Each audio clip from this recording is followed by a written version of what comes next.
आज माला आएगी क्या? अखिल भारतीय अग्रवाल सम्मेलन इस देश के 10 करोड़ अग्रवालों का राष्ट्रीय संगठन है।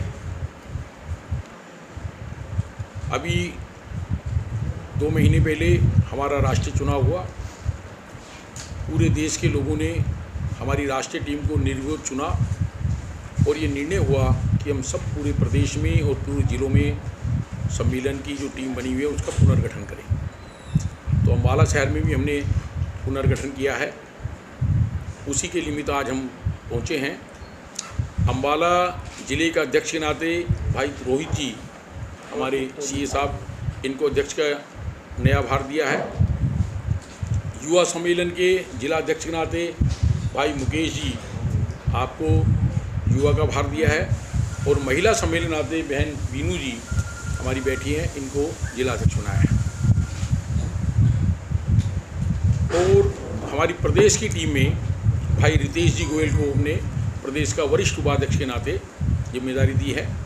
एक परिचय के नाते मैं बताऊं आपको, आदरणीय लेखराज जी हमारे प्रदेश के संगठन मंत्री हैं, खैराती लाल जी सिंगला हमारे राष्ट्रीय संगठन मंत्री हैं और आदरणीय सुभाष जी भी हमारे प्रदेश के संगठन मंत्री हैं। अखिल भारतीय अग्रवाल सम्मेलन का पूरे देश में वैसे तो 28 प्रांत हैं, लेकिन हमने संगठन की दृष्टि से 54 प्रांत बना रखे हैं। हर प्रांत में हमारी शाखाएं हैं और जिला स्तर पर, नगर स्तर पर अग्रवाल सम्मेलन के लाखों सदस्य होते हुए भी हमारी शाखाएं हैं। क्योंकि अग्रवाल समाज के 90% लोगों का व्यापार से संबंध है। आज कोरोना काल में भी हमारे समाज के तमाम व्यापारियों ने, तमाम लोगों ने अपनी जिम्मेदारी को समझते हुए हर जगह ज़रूरतमंद प्रवासियों को, मजदूरों को भोजन वितरण किया, सूखा राशन दिया, मास्क बांटे, सैनिटाइजर किया और जहाँ भी जो आवश्यकता थी पूरी मदद करने में कंधे से कंधे मिलाकर इस राष्ट्रीय संगठन में, इस विश्व की महामारी में अपनी जिम्मेदारी को समझते हुए उनका सहयोग किया। आज हम सरकार से भी एक अपेक्षा रखना चाहते हैं। जैसे सरकार ने कोरोना काल में किसानों की चिंता की, मजदूरों की चिंता की, अन्य सब लोगों की चिंता की, इस देश का जो छोटा व्यापारी है, जो मध्यम दर्जे का व्यापारी है, वो महसूस करता है कि हमारी दुकानें बंद रही, हमें भी बिजली के बिल में राहत मिलनी चाहिए थी, हमें भी बैंक से जो हमने लोन ले रखा था, लिमिट बनवा रखी थी, उसमें ब्याज में छूट मिलनी चाहिए थी, हमें भी हाउस टैक्स में छूट मिलनी चाहिए थी। और जो छोटे छोटे व्यापारी हैं उनको, और जो छोटे कर्मचारी, क्योंकि हमने सबको तनख्वाह भी दी है, हमने सबकी मदद भी की है, तो ऐसे समय में छोटे व्यापारी की चिंता भी सरकार को करनी चाहिए। उसके लिए हमने अपना जो हमारा पिछले 10 साल से ही अखिल भारतीय उद्योग व्यापार सुरक्षा मंच जो बना हुआ है, हमने उसके प्लेटफार्म से बार बार मांग की है कि आज देश में मानव आयोग बना है, महिला आयोग बनी हुई है, ST आयोग है, बैकवर्ड आयोग है, किसान आयोग है, मजदूर आयोग है, सफाई कर्मचारी आयोग है, लेकिन इस देश में 25 से 30 करोड़ व्यापारी है जो इस देश की अर्थव्यवस्था को चलाता है, जो इस देश की सामाजिक व्यवस्था को चलाता है। कोरोना में भी कोई घर में राशन की कमी ना रहे, किराना के व्यापारियों ने, मेडिकल स्टोर वालों ने अपनी चिंता किए बिना भी अपनी पूरी सर्विसेज दी, वो सब बधाई के पात्र हैं।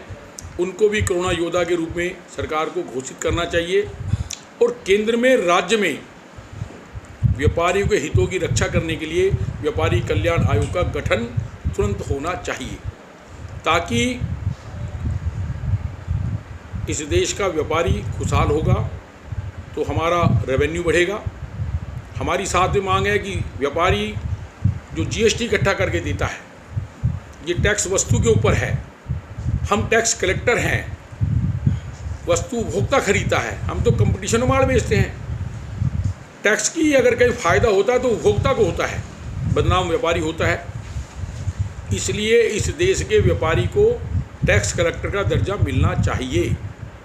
साथ ही जिस तरह से केंद्र और राज्य सरकारों ने, किसान हमारा भाई है, किसान के हित के लिए घोषणा कर रखी है, योजनाएं बना रखी है कि उनके खेत में सूखा पड़ जाए, बाढ़ आ जाए, ओला पड़ जाए, आग लग जाए, सरकार तुरंत मुआवजा देती है। हमारे भी सम्मानित व्यापारी की दुकान में बिजली के शॉर्ट सर्किट से दुर्भाग्य से अगर आग लग जाए, चोरी हो जाए, डकैती हो जाए, दंगे में दुकान लुट जाए, बाढ़ का पानी घुस जाए, तो इस देश के तमाम व्यापारी को मुआवजा मिलना चाहिए, सामूहिक बीमा योजना लागू होनी चाहिए। साथ ही क्योंकि व्यापारी इस देश का रेवेन्यू इकट्ठा करता है, बुढ़ापे में वो कहाँ जाए। आज हिंदुस्तान WTO का सदस्य है, वर्ल्ड ट्रेड ऑर्गेनाइजेशन का। जब आज अमेरिका में, जापान में, जर्मनी में, कनाडा में, ऑस्ट्रेलिया में वहाँ के टैक्स पेयर को सोशल सिक्योरिटी मिली हुई है, तो हिंदुस्तान में भी तमाम व्यापारियों को सोशल सिक्योरिटी मिलनी चाहिए और बुढ़ापा में पेंशन मिलनी चाहिए। जो जितना ज़्यादा टैक्स इकट्ठा करके दे उसका जिला स्तर पर, प्रदेश स्तर पर और केंद्र स्तर पर सम्मान होना चाहिए, ताकि कंपटीशन की भावना बने, सरकार को अधिक रेवेन्यू बने। आपने देखा होगा GST में रिकॉर्ड देखिए, GST जब लागू हुआ तो केंद्र सरकार की इच्छा थी कि 100 लाख करोड़ रुपया हर महीने अगर GST की रिकवरी हो जाएगी तो हमारा काम चल जाएगा। मेरे सम्मानित व्यापारी ने 140 लाख करोड़ रुपया हर महीने GST के रूप में इकट्ठा करके दिया है। सरकार की अपेक्षा से भी डेढ़ा काम करके दिया है। अगर सरकार इस सम्मानित व्यापारी की चिंता करे, कानून में सरलीकरण करे, उदार व्यापार नीति बनाए, उदार उद्योग नीति बनाए।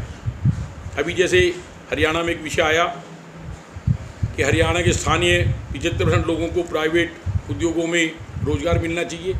मैं तो कहता हूँ 100% मिलना चाहिए, लेकिन उस पद के योग्य तो व्यक्ति हो, ये रिजर्वेशन नहीं होनी चाहिए। हमारा प्रयास रहता है हम स्थानीय आदमी को अधिक से अधिक रोजगार दें। आज अनस्किल्ड लेबर अगर यह नहीं है तो बिहार से, मध्य प्रदेश से, बंगाल से मंगानी पड़ती है।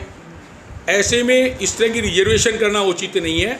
इसलिए सरकार को ये बात तो ठीक है कि हमारे स्थानीय लोगों को प्रायोरिटी मिलनी चाहिए और देते भी हैं, लेकिन उद्योग को चलाने के लिए योग्य कारीगर और मजदूर की भी आवश्यकता है।